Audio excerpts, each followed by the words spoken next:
Hey everybody, how's it going? It's a Daily Shooter, and today I want to give you my final thoughts on 300 Blackout. The good, the bad, and everything in between. So let's go ahead and get started.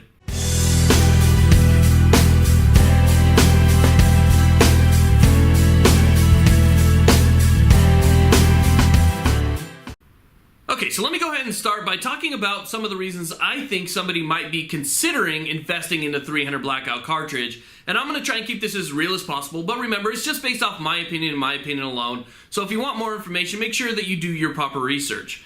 Now, one of the big reasons I think people are considering moving over to the 300 Blackout is because we had a lot of people that invested in AR-15s during the Obama administration who had zero gun experience whatsoever.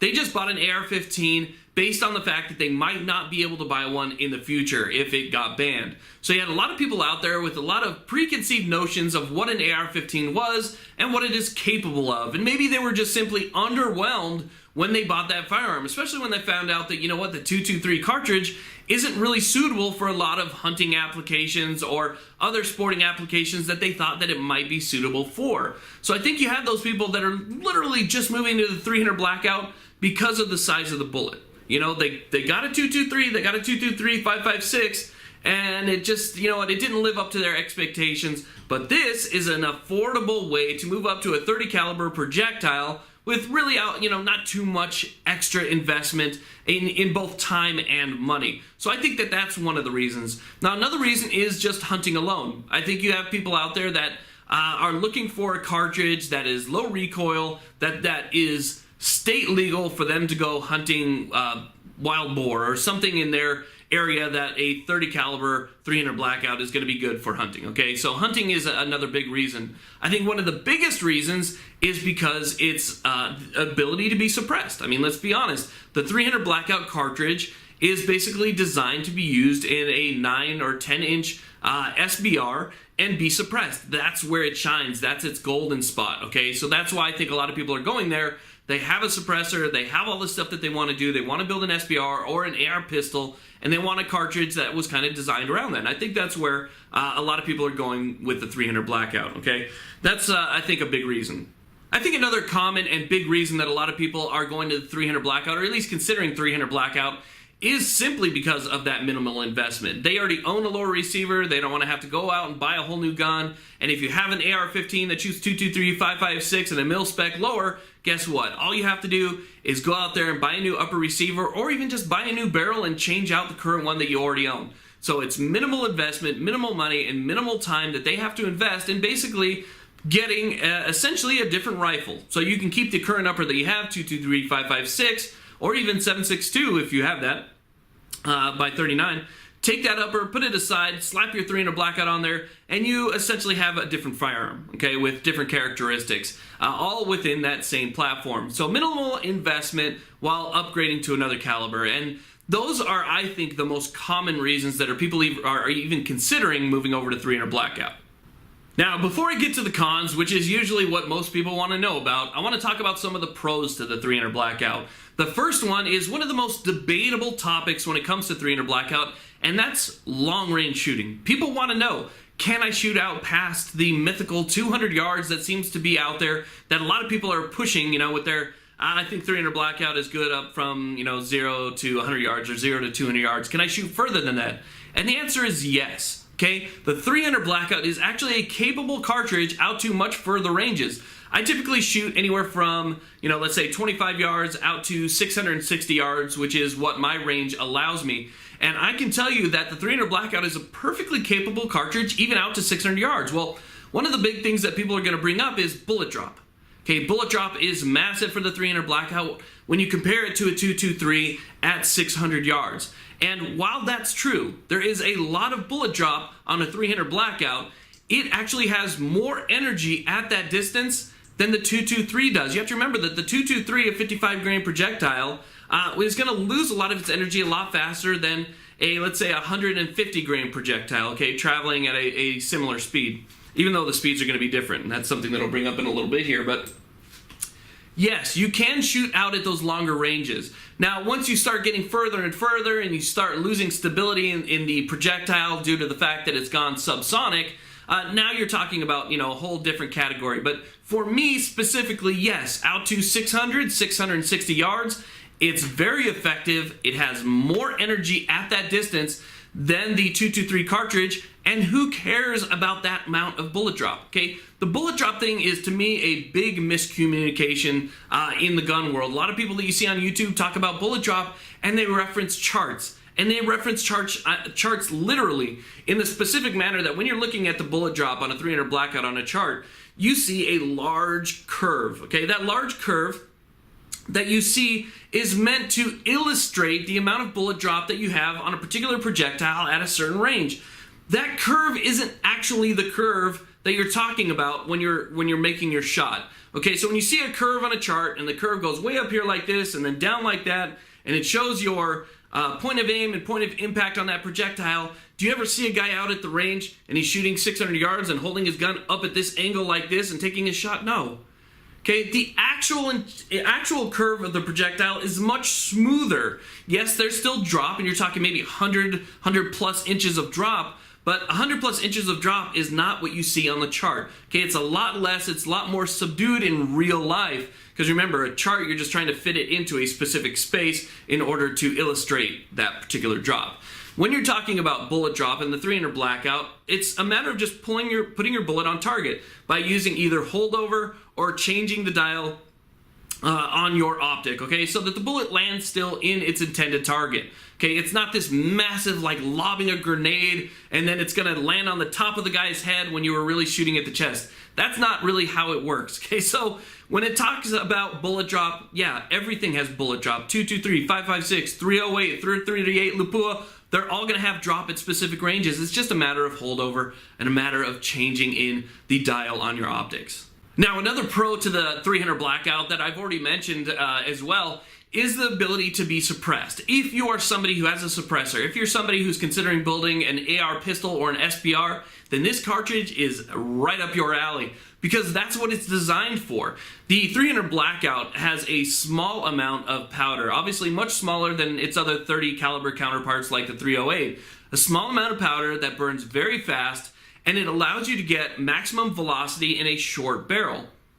Now, with, let's say, a 16-inch barrel, you will get a couple extra 100 feet per second of velocity out of a longer barrel like a 16-inch, but primarily speaking, you're going to get most of your powder burn and velocity and acceleration out of that 9 or 10-inch barrel. So for those people who are looking to suppress, this is perfect for you, because this is a caliber that was kind of designed around that. You have a 220 grain projectile. It's extremely heavy. For that caliber, it's kind of at the top end of that caliber. It's subsonic, so it's not going to have that sonic crack as it leaves the barrel.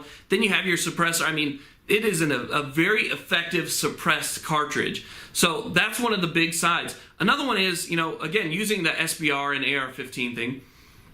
When you're talking about a short-barreled rifle, I think that an SBR is actually better cartridge for 300 Blackout than it is a 223. I know a lot of people want to go 223 and make, a little AR pistol with their 223, but where you're neutering a 223 cartridge to work in that AR pistol, you're actually building a home for the 300 Blackout. So if you were on the fence of considering building an AR pistol in 223 or 300 Blackout, in that case, I would actually say 300 Blackout, because again, that is generally what it is designed for, versus the 223, again, where you'd be technically neutering its intended use.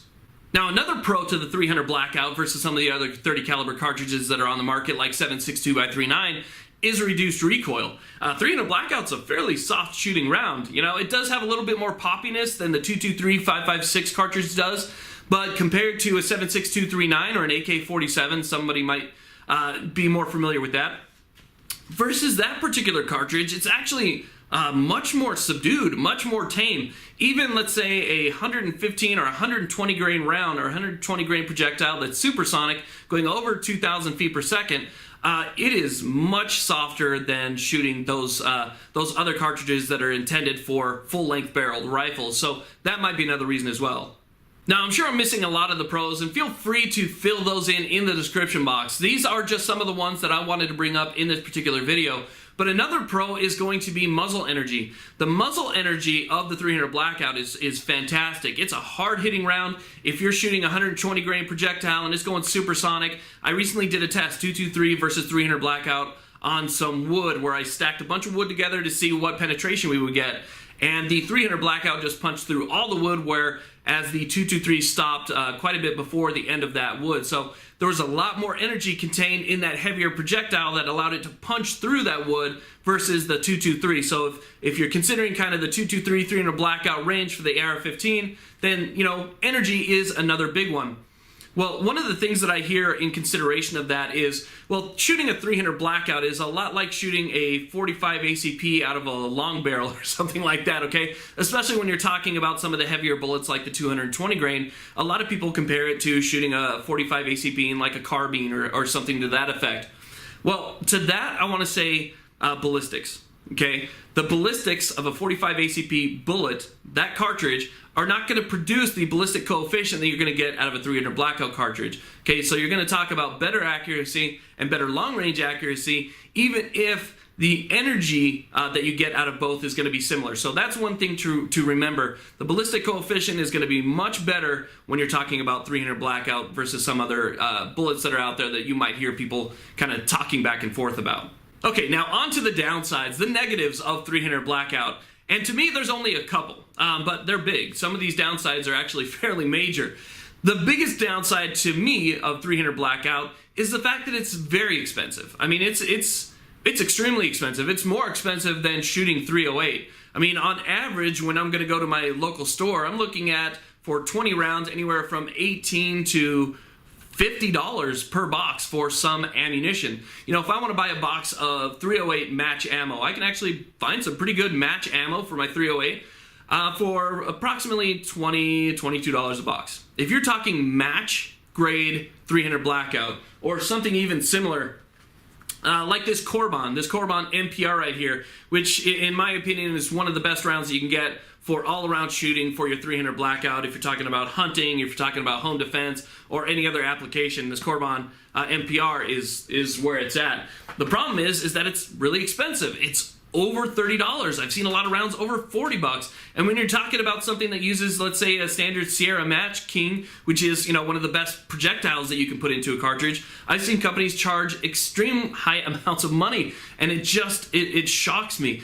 And I think that that's probably one of the biggest downsides, because if you're considering a 223 or a 7.62 x 39 as your first purchase, maybe into a rifle, or you want to change from the 223 and move up to a 30 caliber, if you move into that 300 Blackout, unless you are fairly well off, it's going to inhibit the amount of time that you get at the range actually shooting. How much time can you actually spend behind that trigger perfecting the shot? Okay, because there's going to be some differences, obviously, between shooting those other cartridges in the 300 Blackout, and it's going to take a little bit of practice to know where your bullet's going to land.